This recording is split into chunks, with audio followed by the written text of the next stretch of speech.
bom dia. Que o Espírito Santo do Senhor esteja inundando o seu coração nesta manhã. Que o Senhor possa estar enchendo a sua vida com os dons do Espírito, mas principalmente o dom da profecia. É o que vamos ministrar hoje. Que você possa profetizar sobre a sua vida autoridade, poder, abundância de vida, abundância de alegria, de santidade.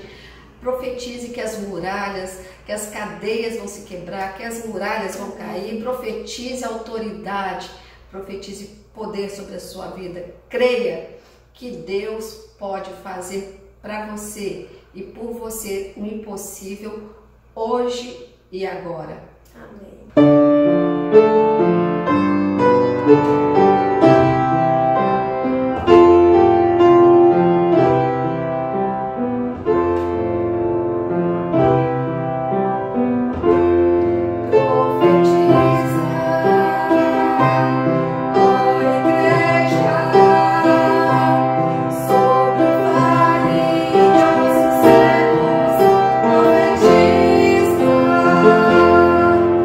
Levanta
bom dia a todos vocês que estão me vendo e ouvindo nesta manhã. Que a doce e suave paz do Senhor esteja inundando seus corações. Vamos compartilhar mais um pouco da palavra de Deus, procurando entendimento das coisas que às vezes para nós são obscuras ou são difíceis de entendimento. E vamos tentar então passar um pouco daquilo que temos aprendido com o Senhor e do Senhor. Nós já vimos, durante esse estudo que nós temos feito a respeito dessa grande e complexa igreja, que é a igreja de Corinto. É uma igreja grande, é uma igreja complexa, é uma igreja cheia de dons, mas uma igreja extremamente carnal, cheia de problemas.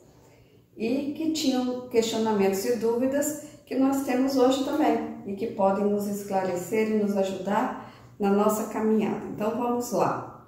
Nós já estudamos vários problemas da igreja, como a divisão na igreja, o partidarismo que havia dentro da igreja. Nós já estudamos a imoralidade, os litígios entre os irmãos, a desordem na Santa Ceia, a falta de amor, o egoísmo, na Santa Ceia. E hoje nós vamos estudar mais um problema dessa igreja, que é uma igreja rica em dons, uma igreja rica financeiramente, mas uma igreja extremamente carnal, uma igreja que realmente precisava de algumas orientações para trazer essa igreja ao padrão de Cristo, ao padrão cristão. E pode ser que você ou frequente uma igreja que tem esses problemas, ou você já pertenceu, ou já compartilhou com alguém que pertence a um tipo de igreja, como a igreja de Corinto, Como eu já falei, Corinto é uma cidade muito próspera, muito comercial, mas muito promíscua, muito libertina, muito liberal. E os crentes que formavam a igreja na cidade de Corinto eram crentes que vieram então desse meio, dessa sociedade, trazendo todas essas coisas para dentro da igreja que precisava, então, agora de uma palavra pastoral, e foi isso que Paulo fez, trouxe uma palavra pastoral para essa igreja.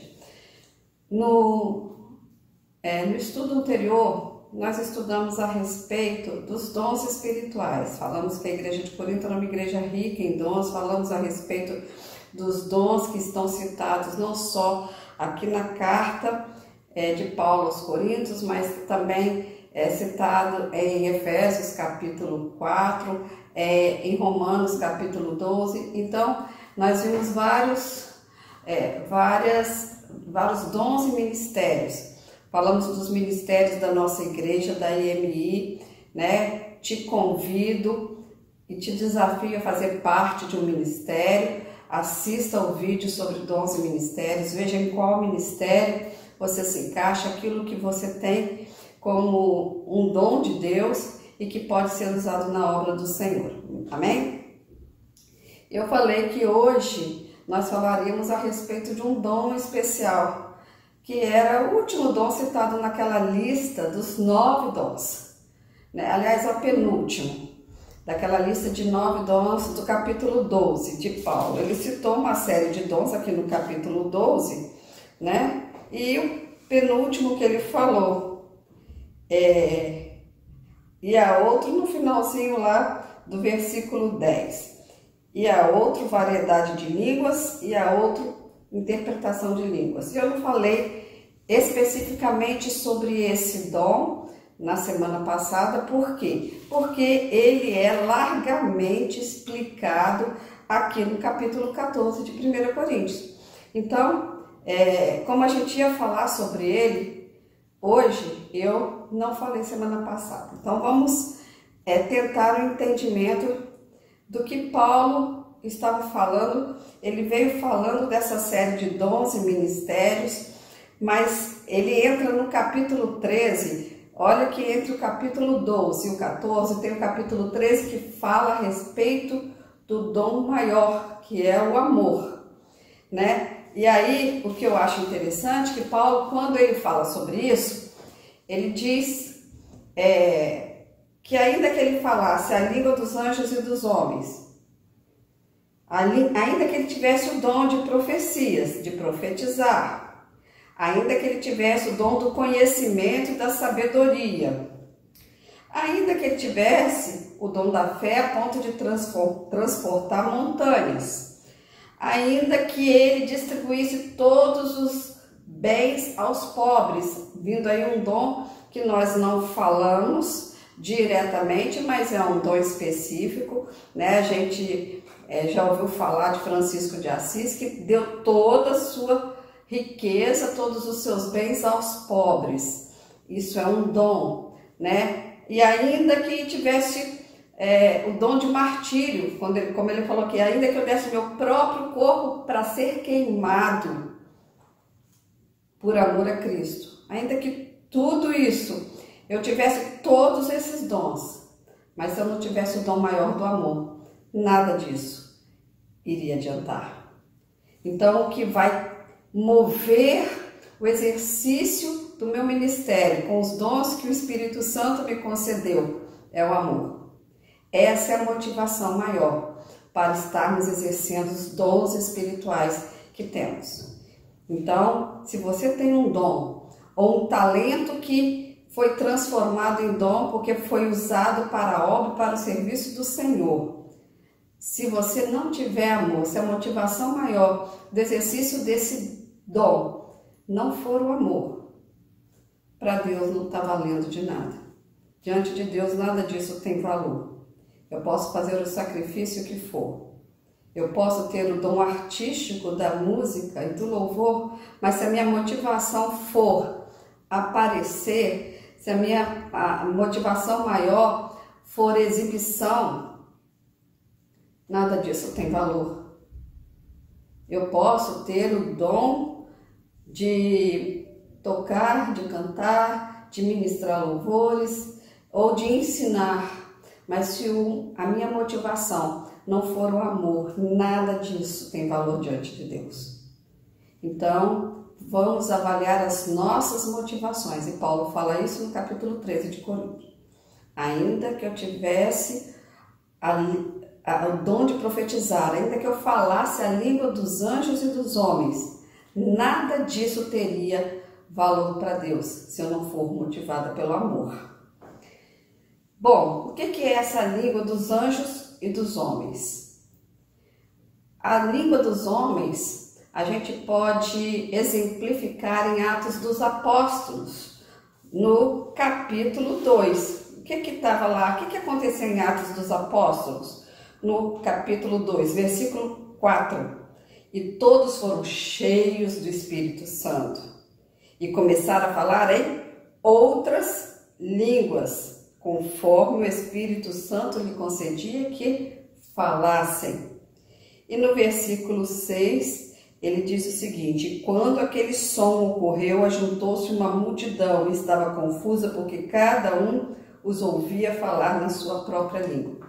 Isso são idiomas, é a língua dos homens, mas é uma língua que eu não sei falar. Eu vou ter uma visitação especial do Espírito Santo para eu falar numa outra língua. Eu não sei falar japonês, mas de repente o Senhor pode me usar para falar em japonês numa congregação onde está se reunindo japoneses. Eu me lembro de uma experiência que meu pai teve logo quando ele começou no Evangelho. E meu pai, ele estava iniciando dentro da maçonaria. E foi numa vigília muito simples, lá no interior de Alegre, numa igrejinha bem simples, que Deus falou com meu pai. Um senhor da roça, que mal sabia falar o português, falava o português todo errado, foi tomado em línguas e falou numa língua que só o meu pai entendeu. Meu pai era o único daquela congregação pobre e simples que sabia e que conhecia e que entendia o árabe. Aquele homem foi usado num idioma que meu pai entendia para, nesse caso, exortar, denunciar o pecado do meu pai.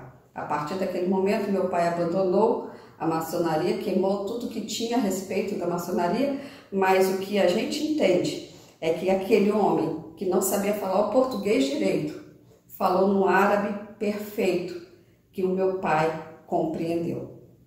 Então, quando Deus quer usar, Ele usa a língua dos homens para ministrar, para profetizar na vida de alguém. Eu já falei que profecia não é adivinhar futuro e nem é trazer coisas novas não reveladas na palavra. Eu já falei que tudo que Deus queria revelar a respeito do futuro, todas as previsões escatológicas já estão escritas e seladas na Bíblia, onde o último livro é Apocalipse, capítulo 22. Então, não existe mais chance de uma nova profecia. Aquele homem foi usado como um profeta de Deus, no dom de língua dos homens, para falar ao meu pai e denunciar o pecado na qual ele estava inserido ali. Então, Deus pode usar. Ele pode usar você com uma língua que você nunca viu na vida, né? Um russo, para falar para uma comunidade de russos, para falar às vezes num vídeo, fala em línguas em russo e lá na Rússia alguém vai te entender. Sei lá, Deus não está limitado numa caixa para poder falar assim, não. Esse aqui não pode falar, esse pode falar. Não é status de ninguém. Como eu falei para vocês, aquele homem era uma pessoa simples da roça, que não sabia falar nem português direito. E falou num árabe perfeito. Meu pai dizia que ele falava um árabe perfeito. E só meu pai entendeu a mensagem. Bom, então essa é a língua dos homens. Agora, quando Paulo fala, ainda que eu fale a língua dos anjos e dos homens, ele se refere a um outro tipo de língua. A língua dos anjos são línguas que nós não temos comparação com idioma nenhum aqui nesse planeta. São ininteligíveis, palavras que ninguém compreende a não ser o próprio Deus. É aqueles gemidos inexprimíveis, né? Que o Espírito Santo, quando nos toma, ele intercede por nós e conosco, através de nós, com gemidos inexprimíveis. Então, língua dos anjos, língua dos homens, mas tudo é o mesmo dom, é o dom de línguas. Então, a língua estranha nada mais é do que a língua dos anjos. É uma língua que não tem correspondência a nenhum idioma aqui nesse planeta. E vamos falar um pouquinho então a respeito do dom de línguas, seja ela dos anjos, seja ela em idiomas falados em lugares que não tem proveito nenhum. Deus não vai usar uma pessoa para falar em russo numa congregação onde todo mundo só fala português e ninguém entende russo. Então, vamos entender que as línguas que está se falando aqui no capítulo 14, que Paulo se refere a elas, são línguas estranhas, são línguas sobrenaturais, são línguas dos anjos. Vamos ver. Versículo 14, versículo 2. Porque o que fala em língua desconhecida não fala aos homens, senão a Deus, porque ninguém o entende. E o Espírito fala em mistérios. Então, é aquela língua que os homens falam, que as pessoas falam, comumente falada, que é a língua estranha. Na realidade, ela é estranha para nós, mas ela é muito conhecida de Deus e dos anjos também. Então, vamos falar mais um pouquinho. Ele fala em mistérios, porque ele fala somente a Deus. Quem tem o dom de línguas, ele edifica-se a si mesmo. Como eu falei para vocês no estudo anterior, os dons espirituais nos são concedidos pelo Espírito Santo para edificação do corpo. Então, quando nós temos um dom que nos edifica a nós próprios, nós estamos entendendo que esse dom é algo que não deve ser compartilhado com a igreja se não tiver um entendimento daquilo que está sendo falado. Então, se não tem um intérprete daquele dom de línguas, porque tem o dom de interpretar línguas também, é melhor não falar em público. Fale sozinho com Deus, ore sozinho com Deus. Eu vou falar como esse dom de língua se manifesta na vida das pessoas. E o espírito, ele ora bem. Quando a gente está orando em línguas, o nosso espírito ora bem, mas a nossa mente fica totalmente infrutífera. Eu me lembro que uma vez eu fui tomada pelo Espírito para orar em línguas às 6 horas da manhã e eu fiquei preocupada com o horário. Olha que eu estava orando, mas não conseguia parar de orar. Foi a única vez que eu não tive controle nem domínio sobre o dom de línguas e eu não conseguia parar de orar. E eu ficava pensando, Senhor, as minhas filhas precisam ir para a escola, eu tenho que acordar as minhas filhas, eu preciso arrumar as minhas filhas para ir para a escola, mas não conseguia parar de orar. Eu não sei por que eu estava orando, nem por quem eu estava orando, de repente eu estava orando por irmãozinhos lá na Índia, lá no interior da África, eu não sei, porque o nosso espírito ora bem. Esses gemidos inexprimíveis de línguas dos anjos, Deus entende que nós estamos orando e por que nós estamos orando, mas a nossa mente fica infrutífera, como diz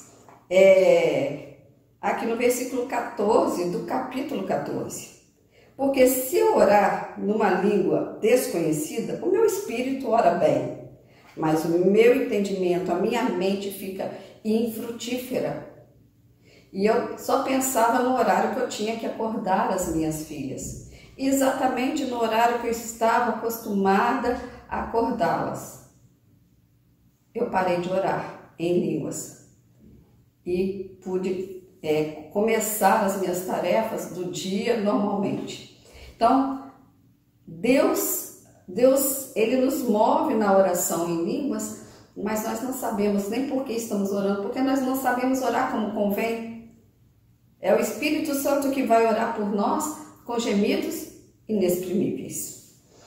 Bom, o meu espírito vai orar e vai saber por quem vai orar. Pode ser por um irmão que está doente, pode ser por alguém que eu conheço, pode ser por um país, eu não sei. A minha mente fica pensando e pensa mesmo, tá, irmãos? A língua está falando, mas a mente fica pensando em outras coisas. Ele só deve ser usado em culto público se houver interpretação. Isso é um fato. Porque Paulo fala o seguinte: o que adianta eu falar 10.000 palavras e se as pessoas não estão entendendo o que eu estou falando? Se não vai ser para edificar ninguém.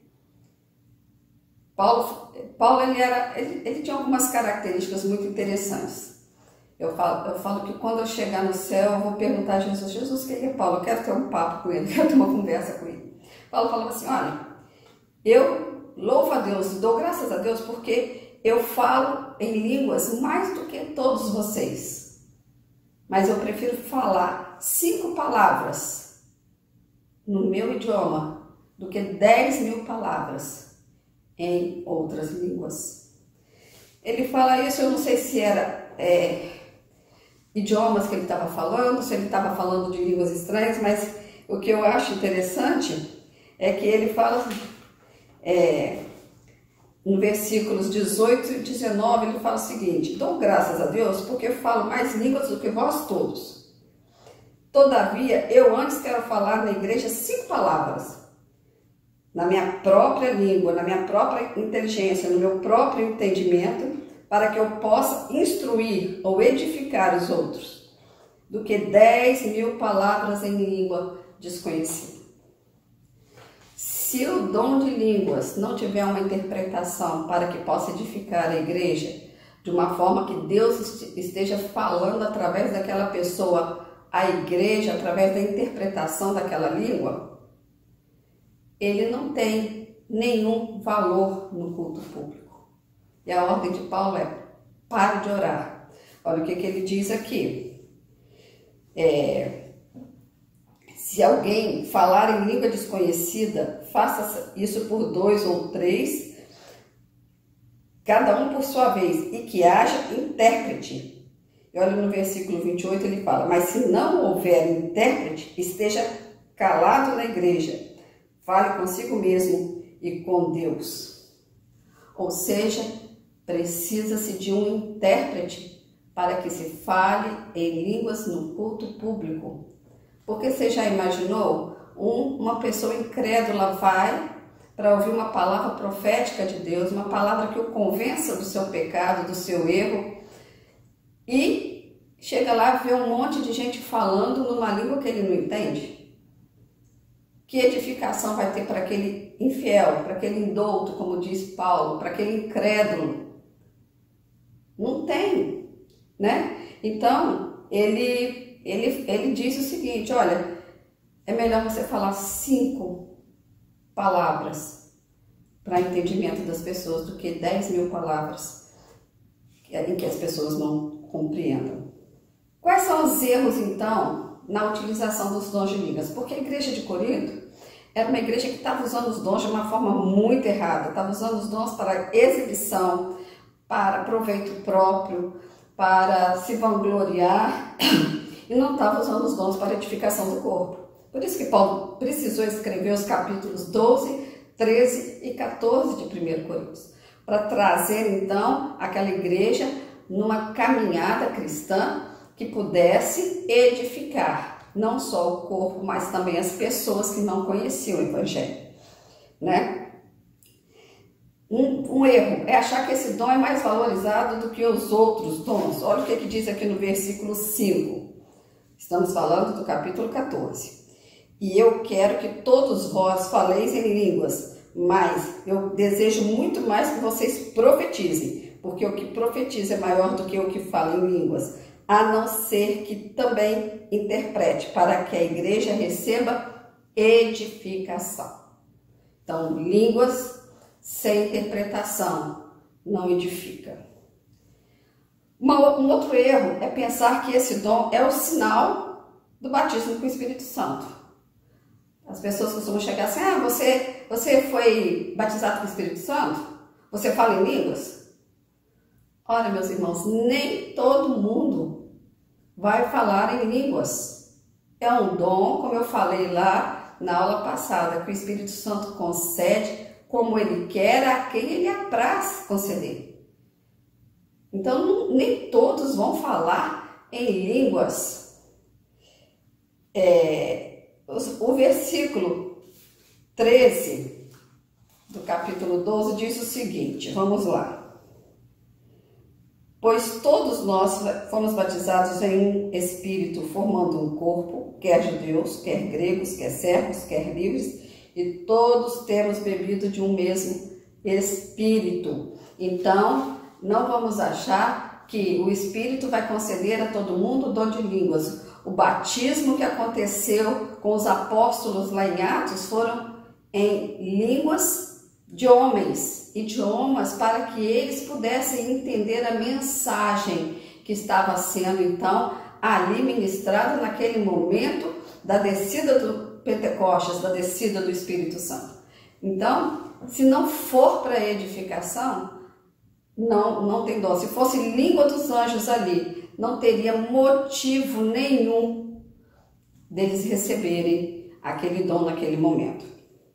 Não é sinal do batismo com o Espírito Santo. Eu já encontrei muitas pessoas em crise porque elas não tinham o dom, né, de línguas e falavam assim, mas eu não sou batizada com o Espírito Santo porque eu não falo em línguas. Falar em línguas não é sinal, não é a característica principal de quem foi batizado com o Espírito Santo.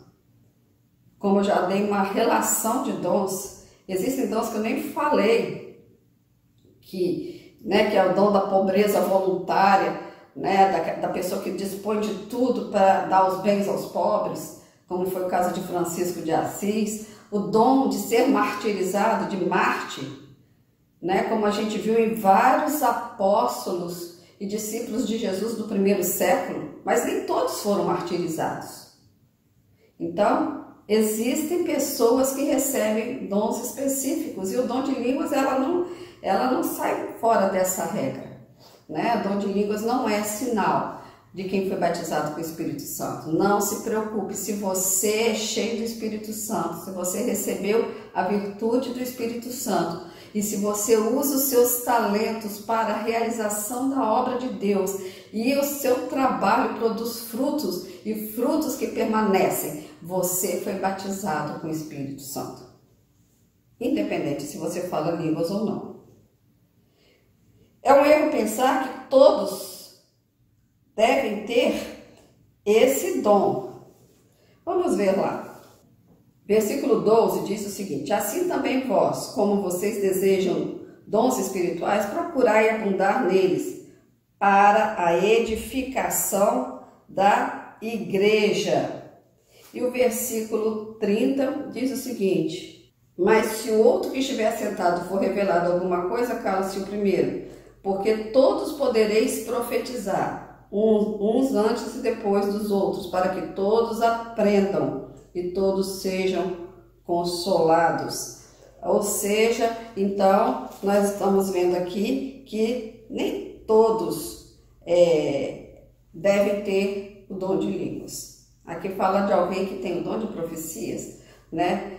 Falar línguas ao mesmo tempo, isso Paulo, assim, debateu e rebateu com veemência.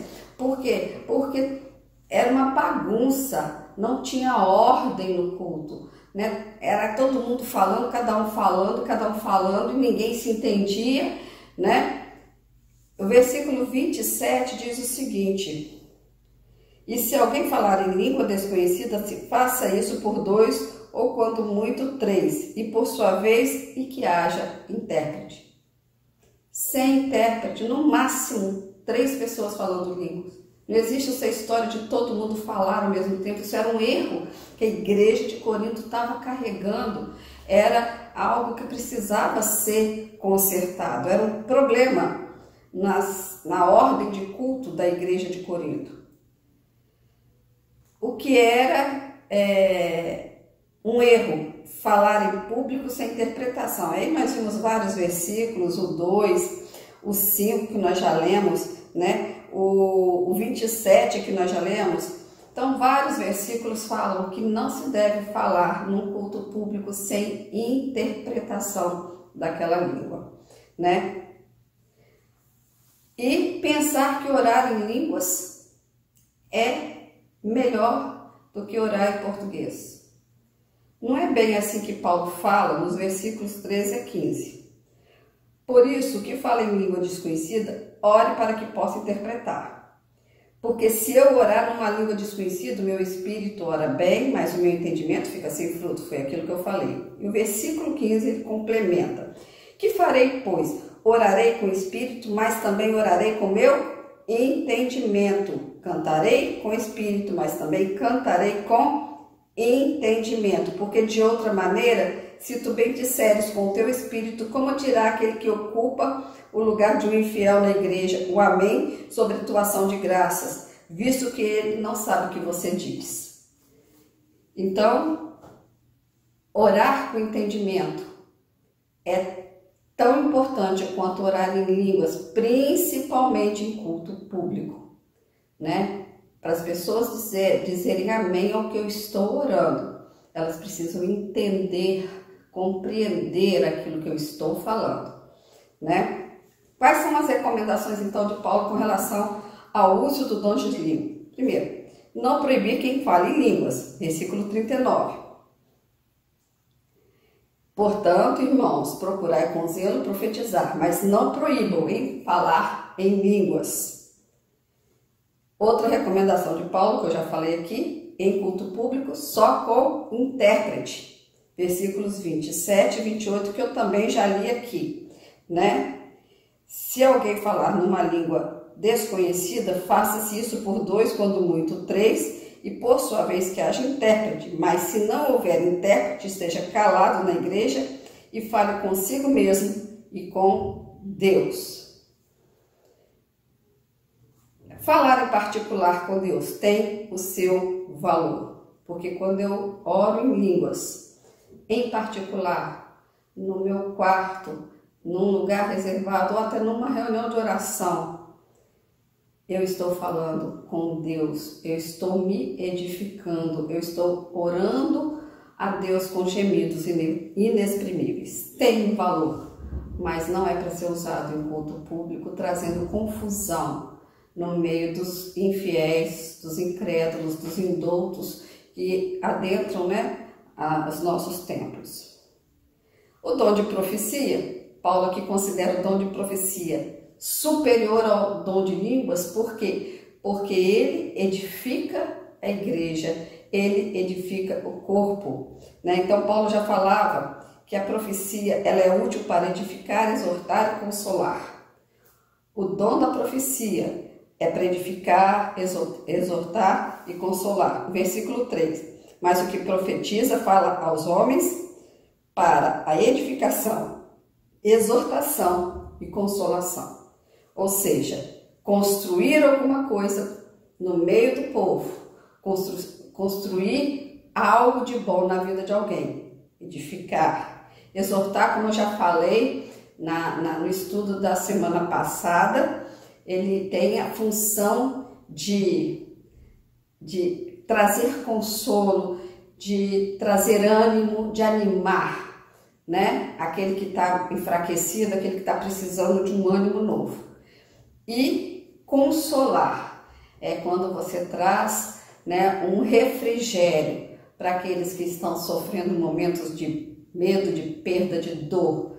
Consolação. Esse é o espírito profético dentro da igreja.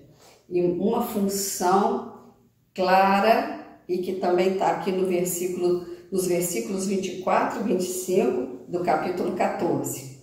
Mas se todos profetizam e algum infiel entrar, de todos ele é convencido e julgado. Portanto, os segredos do seu coração ficarão manifestos e assim, lançando-se sobre o seu rosto, adorarão a Deus, publicando que Deus está verdadeiramente no meio de vós. Ou seja, aquilo que eu falei na semana passada, a profecia, o profeta no no Antigo Testamento tinha também a função de denunciar o pecado, tinha a função de expor o pecado. Então, às vezes aquele infiel entra dentro da igreja, está praticando um pecado, e quando um profeta de Deus se levanta, e esse profeta pode estar no ministério de louvor, pode ser através do pastor, através de um testemunho, através do cântico de um irmão lá na frente, a profecia pode vir de qualquer uma dessas pessoas. E quando essa profecia toca no coração daquele infiel, trazendo então aquilo que estava oculto, né, à vista dele, ele vai entender: Deus está verdadeiramente neste lugar. Ele está falando aquilo que está no meu coração, o erro, o pecado e a injustiça que eu estou cometendo, a iniquidade que eu estou vivendo. Então, a profecia, o dom profético, ele tem essas funções de edificar, exortar, consolar, denunciar e expor o pecado, trazer as verdades reveladas de Deus, aquilo que Deus está revelando para a igreja, para o coração do povo. Então, qual era então o problema da igreja de Corinto? Dava mais valor ao dom de línguas, dava mais valor à edificação pessoal e faltava ordem na hora de cultuar a Deus. Os dons estavam sendo usados não para edificação, mas estavam sendo usados para exibição daqueles que tinham recebido do Espírito Santo esses dons. Meus queridos, espero que eu tenha ajudado vocês a esclarecer algumas dúvidas a respeito do dom de línguas e o dom da profecia. Paulo disse que o dom da profecia é superior ao dom de línguas porque ela edifica o corpo, ela traz vida ao corpo, ela traz consolo, ela exorta, ela anima, denuncia o erro e o pecado do povo. O dom de profecia não é para adivinhar com quem fulano vai casar, ou com quem Beltrano vai se relacionar, ou que aquela pessoa não é boa para fulano, para Beltrano. Não é para isso. O dom de profecia é para trazer a palavra revelada de Deus àqueles que estão ouvindo. Que o Senhor Deus possa te abençoar grande e poderosamente, e que você tenha discernimento dos dons que o Senhor tem colocado nas suas mãos e que você utilize no ministério próspero e frutífero para a honra, glória e louvor do Senhor Jesus Cristo. Vamos orar. Senhor Deus, nós estamos aqui, ó Deus, sedentos de Ti, Pai. Nós estamos aqui porque nós não entendemos nada, Senhor Deus. Senhor, se o Senhor não nos trouxer revelação, se o Senhor não nos trouxer entendimento, se o Senhor não nos mostrar com clareza aquilo que o Senhor quer falar conosco, Pai. Que esse estudo sobre os dons espirituais possa ter trazido ao Teu povo, ó Deus, um entendimento claro, que nós não podemos reter os nossos talentos, mas precisamos transformar os nossos talentos em dons, procurando o aperfeiçoamento desses dons, para, Deus, fazer e realizar a Tua obra, aonde o Senhor nos chamar e nos colocar. Ó Deus, eis-nos aqui, envia-nos a nós, que possamos, ó Deus, colocar os nossos dons e talentos à disposição do reino do Senhor e sermos produtivos na Tua obra, em o nome de Jesus. Amém. E você tenha um dia abençoado.